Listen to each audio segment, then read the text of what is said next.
Find the limit. Limit as x goes to 0 of x minus the arctangent of x over x cubed.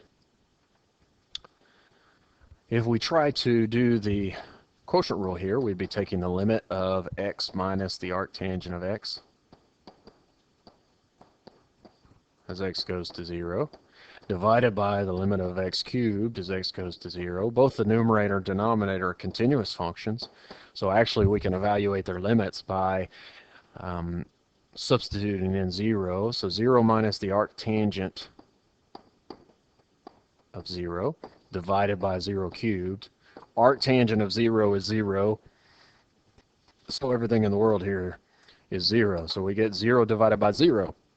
We know that's an indeterminate form. So the quotient rule fails, but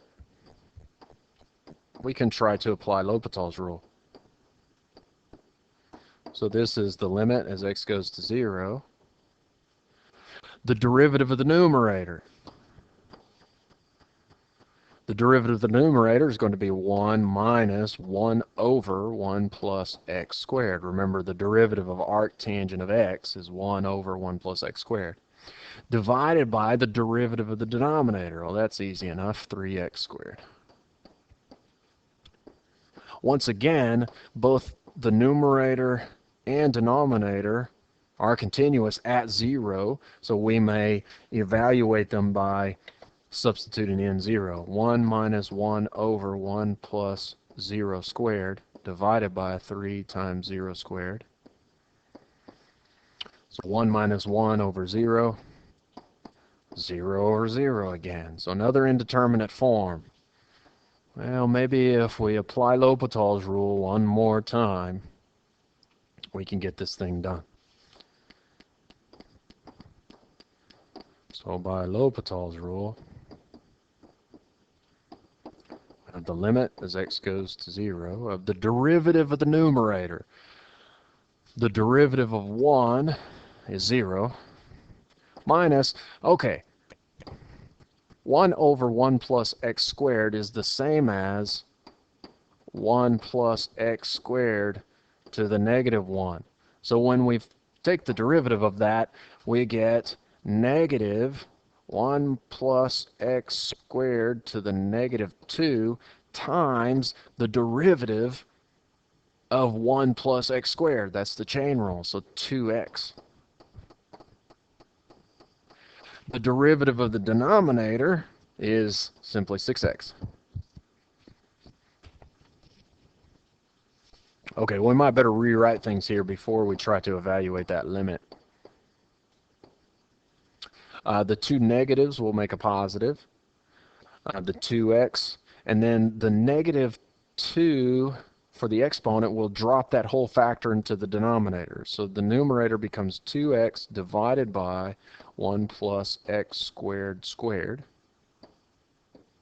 and then divided by the 6x. Again, we have a continuous numerator and denominator at 0 anyway, and so we may evaluate by substituting in 0. So 2 times 0 divided by 1 plus 0 squared squared divided by 6 times 0. So once again, if we evaluate all of that, we get 0 over 0. Well, notice that we are getting a little bit better. We started off at the very first, our power of x in the denominator, our power of x was 3. Now, on this last step, our power of x in the denominator is 1. So maybe if we do L'Hopital's rule one more time, that x will completely go away, and we'll be home free. We hope.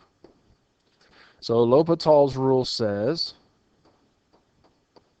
take the limit of the derivative of the numerator. That's going to require quotient rule.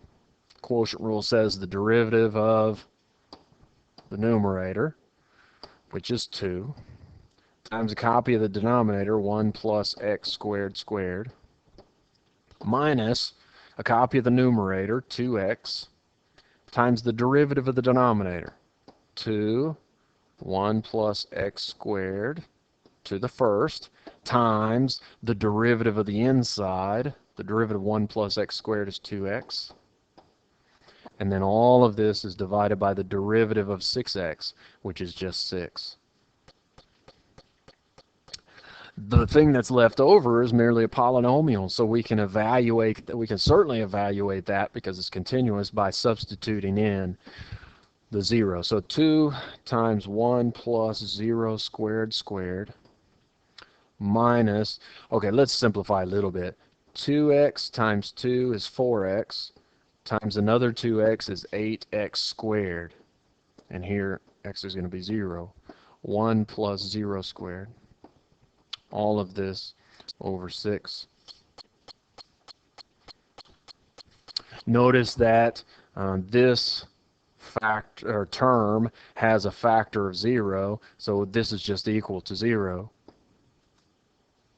The first term, we have 0 squared, which is 0, plus 1 is 1.